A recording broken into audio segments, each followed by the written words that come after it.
Hello everyone, this is Arthur back with another video. In this Raiders video, I'll be giving my game recap of the Raiders-Chiefs game, so let's get into it. So another crushing loss by the Raiders here, dropping them to 1-4. I really didn't think we'd win this game at all, but we did play pretty well. Entering the game, I actually did really like the game plan that we had.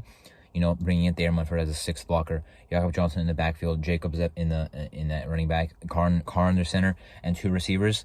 That's what we ran for, like, a lot of the most of our running plays, and it obviously worked. Jacobs went off, but it was not enough. We even though I do think our game plan was good, which is evident by us having a 17-0 start. The adjusting was not very good in this one. Our defense held up really well, got really good pressure. Chandler Jones was dominating until they didn't, and Kansas City had no problem with our defense, and eventually we just didn't adjust at all, and they kept scoring. Now run defense, I think they did hold up pretty much the whole game. That's good. McKinnon had some nice runs, which give him a nice stat line on the game. Mahomes had some scrambles, but overall the run defense held up. Chandler Jones in the first half was dominating on Orlando Brown Jr. In the second half, not really. I guess he had some nice run plays. Max Crosby was absolutely dominant in the first half. In the second half, he was still good, but not as good. But those two, we finally saw. I did not expect Chandler Jones' best career game as a Raider to come in this game, at all against Orlando Brown Jr. I mentioned that he would probably get locked up, but he actually had a nice game himself. Our defensive tackles, I don't see them doing enough. However, Nickel did get a tackle for loss. Perryman having him back, well, not back. He's been back, but he's just a great player.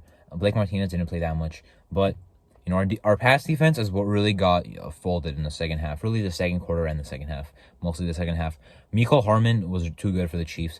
And MVS mostly. I mentioned it. They have a bunch of guys who can get it done. MVS got it done, 6 catches, I believe, 90 yards. Mecole Hardman, 4 catches, like 74. Juju only had 3 catches, 33 yards, so it was still effective. Nate Hobbs, I understand. He broke his hand. That's it's bad that he broke his hand. It's pretty cool that he still played, but he was not having a good game. He was still getting beat in coverage too much. So was Amik. He got eventually benched for Sam Webb. Sam Webb had a good play, obviously, on the 3rd and 3 play by the Chiefs. Bad play in the red zone. Juju catching the ball on him, but not a big sample size. But he has a good, solid, I'll say. And then Rocky Seaton actually was pretty good. But besides that, our secondary was not that good. Merrick, had a tough task on Kelsey. It was interesting, the defensive game plan. I thought they'd put Merrick on Kelsey, but I did not think they'd put him on him every single play. That was interesting to see. Merrick is solid for us, but we're asking him to cover Travis Kelsey. Some bad things did happen, but overall, still a good player. Harmon and Abram, were there doing their thing, and then so our pass defense just did not do enough in the second half. When you give Mahomes time in the pocket, he's gonna just destroy you. Multiple third downs, he was just rolling out, throwing the ball downfield, call for first downs by their guys. It's just really tough to it's tough to cover those guys for that long if you're not getting after the QB. If you do pressure Mahomes, you can do a really good job at slowing down their offense. That's what we did 2 years ago in Arrowhead when we won. Got after Kansas City, or got after Mahomes and slowed their offense down. So we did in the first half. Second half, we didn't do that enough, and they ended up dicing us up. Now, offensively, our passing game was better than I thought it would be. No turnovers, surprisingly. Jacobs dominated, obviously. He's just really good. Hollins had no catches on 4 targets. Is that a coincidence with this being Renfro's first game back? Maybe not. Also, Adams, obviously had the off the field thing. If he does get suspended, he's getting fined probably. Maybe he'll have to pay some money to that cameraman. But if he gets suspended, I think that's already a mistake. I don't think he should get suspended. I understand that frustration too. I was frustrated after this game too. Is it okay that he pushed the cameraman? No. But would suspension be too much here? I honestly think yes. I've heard. I'm not sure how reliable this is, but I've heard 2 to 8 games or 4 to 6 games are possibilities. Personally, I think 1 at the most is. I think 1 or none is what you should get. If he gets 1, I won't be crying about it, but obviously it would be unfortunate. Now, as for his on-field play, 2 really big touchdowns. The 3rd and 1 play, obviously, I'll get to that. But two big touchdowns, and a nice play as well where he fumbled out of bounds. But a good play by our team. It was still a first down. So he only had 3 catches, but a lot of yards, 2 touchdowns on those 3 catches. And then Waller. Honestly, when he got hurt, I was 1, not surprised. 2, saying okay, whatever, we need to move on. I was not even that upset. I'm like, we need to just play this game. It was really early on in the game. He only played in 6 snaps. Hopefully, it's all right, but he's either playing and not being productive or not playing at all, I guess. So that's not good. He had injuries. I believe lower body injuries last year as well. Against Dallas, he suffered that injury. So overall, great start. Now I will say this: I expected Kansas City to come back. I'm not mad that we lost because we blew the lead. I knew that it would come back. You're up 17-0, but it's Kansas City and it's only the second quarter. Against Arizona, yeah, we had the team dead and they still came back. And that was at halftime. We were up 20-0. In this game, 17-0 in the second quarter is the Kansas City Chiefs. I knew they were coming back. In fact, I knew they were coming back, so I was so confident in it that when we were up 20-10 at halftime, I was legitimately worried. That is how good this Kansas City team is. We were up by 10, 20-10. Maybe some people were really happy. I was sure happy with the way we were playing in the first half, but I was still very worried for the way the second half was going to go. Kansas City was going to get the ball to start the second half. I already knew they were getting a touchdown. That's exactly what they did. We couldn't stop them. And their defense did a good job adjusting to our offense as well. On our first drive of the second half, we just screwed ourselves with penalties. Made it like third and 27. Just ran into Bolden for 5 yards. I like the draw play there, but we still screwed up our drive ourselves. Matt Collins with a penalty. I believe Illuminor with a penalty. Just backed us up a ton. And then we did get our stuff going finally in the second half offensive. Not finally, but we weren't clicking as well in the second half. We still stuck to our running game. I really like that. I like that we didn't get worried, once they were, scoring. We didn't get worried. We still stuck to our game plan, which is working, running the ball effectively. We did stall in the red zone. I did understand the decision where it was in the first half. It was 4th and 1. We were up 14-0, but we wanted to make it a 17-0 game. I get it. Unfortunately, that field goal was not enough. But at the time, I do understand it. Make it 3-possession. But we really easily could have got that first down if Jacobs made Nick Molden miss, or maybe if Carr scrambled. But I think I'd rather have Jacobs out in space than Derek Carr himself. Second half, continuing on, our passing offense, had the ball with we needed to pass, right. Our final drive, I like that we started off running it. It was 2nd and 2 after our first run for 8 yards. I knew we were gonna play one more play before 2-minute warning. I was like, maybe we pass it, but we ran it. I'm like, all right, it's fine, it worked. So I was fine with that. We got to the 22-yard line at the 2-minute warning, still with one timeout. So I was fine. We only needed a field goal. Renfrow had some nice plays. We ran up, hurried up. Had some incomplete passes in there as well. One to Devontae Adams on 1st and 10. I believe after one of the first downs we had. And then now it comes down to 3rd and 1. Adams, it was that 3rd and 1 play to Adams. It was a really good play call, a really good play design, a really good route design, a really good route. Adams got past the corner, which I believe was in flat zone. So, and a great throw by Carr. Just Adams did not hold it in. He usually does in those spots. Unfortunately, this time did not. So that, obviously was bad for us.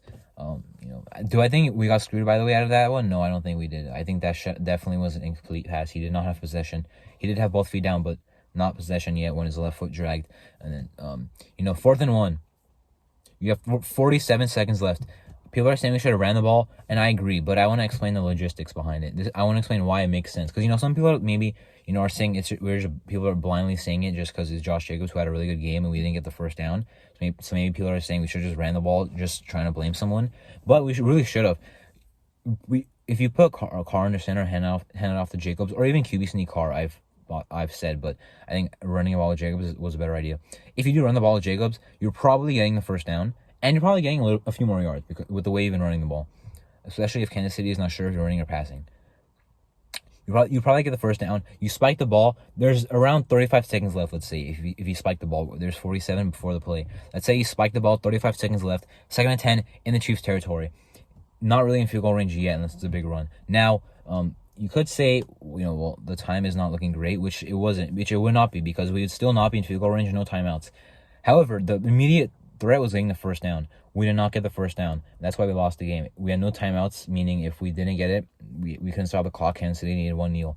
The immediate threat was getting the first down to continue the game, to continue the chance on that drive, which is why I do not think we should have A, passed it that deep, B, went for play action. Now, with that being said, was the route combo McDaniels' fault? No, because it would have worked. Renfrow was going to route that dude up on an out route for 15 yards. I think it was Quan Thornhill on him. But Adams looks like should have ran an outside release, ran an inside release. That's why they ran into each other. If it was the other way around, Renfro would either just had the clean out or ran into the Chiefs DB. But anyway, I think if he did, Adams must have been wide open. Now, anyway, Carr didn't have enough time to make the read. It looks like he was going to throw to the post, which I would have still took, right? One-on-one chance with Adams. But, Renfro would have been open. But it's not like he had enough time to choose who he wanted to throw to with Nick Baldwin coming right in his face on a blitz. That was a great play call by the Chiefs also defensively, I will say. So even if he ran the ball on the blitz, I'm not sure what would have happened there. But if we're gonna pass, only use a short pass. Like I would rather we had a 3-step drop, Carr through real quick. First, go spike it, or maybe get out of bounds if we can. Also on that same play, I'd rather have done that instead of play action. Even though the play design was not that bad, I just think the timing wasn't good. My problem with McDaniels, as as an offensive coordinator, really not as a head coach, but as an offensive coordinator, is that his play calling isn't bad, but his timing is really bad. Josh Jacobs saw the ball 21 times rushing in this game. That's great. I like the game plan for him, but when we needed we needed another carry from him, he did not give him the ball. I don't like his timing of when he calls certain plays. I liked play action when he called it a 4th and 1 to get a touchdown on Devontae Adams. That was sick. And then 4th and 1 here, I do not like the play action call. I think we should have ran it here. Maybe a little oversimplified. All we need is a first down. It's 1 yard. I don't think we need a play action shot to the end zone, really there. Now, also the refs. The game. I'm gonna say this real quick, was not rigged. If you think the game was rigged, look, I'm upset about the loss too. But saying again the game was rigged is just it's not even a bad excuse. It's just a wuss excuse. Like if you say we lost because of the refs, okay, that's a bad excuse. If you say we lost because the game was rigged, that's a wuss excuse. I'm sorry. That's a wuss excuse. I'm sorry. If it was rigged, and so the Chiefs won, but if the game was rigged for us to lose, then why would they call roughing the passer on Chris Jones if they wanted the Chiefs to win? That wouldn't make sense. But if they wanted us to win, they would have called Devontae Adams had the reception. They wouldn't have called him Malcolm Kuntz holding. So the game was not rigged. However, it was terribly officiated. That for sure, definitely Malcolm Kuntz. Maybe there was a certain rule where he couldn't have done that. I think I heard Troy Aikman talking about how there's a certain rule, not Troy Aikman, but like the commentator, like they bring in like a rules analyst. I think I heard him talking about something that was like actually Malcolm Kuntz did do something wrong on that play. But like he wouldn't, so like necessarily, even though it was called for holding, maybe like the at fault thing wasn't that he was holding the guy, but that he was like kind of doing something wrong. Because there's a penalty where you line up over the center or the long snapper in this case on a kickoff attempt or kicks, field goals or extra points. It's a penalty, so it may not look like much, but it is a penalty in that case if you line up over the long snapper. So maybe in this case there was something we didn't know about. I'm not gonna blame Kuntz for it though. That's for certain. Kuntz did not play that much in this game. Farrell played a lot in coverage, interestingly enough. Not a lot in coverage, but played some snaps in coverage. So yeah. We're now 1-4. We're a good 1-4 team, but it's not looking very good. Even if we have a big run, remember the Colts last year? They had a huge run. They were one of the best teams. They were one of the scariest teams in the league. But when the season ended, they cannot make the playoffs because of the losses they had in the early part of the year. So no matter what's happening in week 18, week 17, we will look back on these close losses and say we should have won this game, or this game, or else we'd be in the playoffs comfortably, or maybe we wouldn't be in it at all if we don't actually make it. So we do have to move forward though. We're still in this. I do believe in this team still. Now we have the bye week. I understand people are saying we have an easy, some winnable games coming up, but you have to understand that other teams are also saying the same thing about the Raiders. The Texans even are saying we have an easy game after the bye week coming up. So, we have to win our games. Texans, I expect us to win, so let's go out there and do it. Anyway, that was my game recap of the Raiders Chiefs regular season game. I'm Marto, and thanks for watching.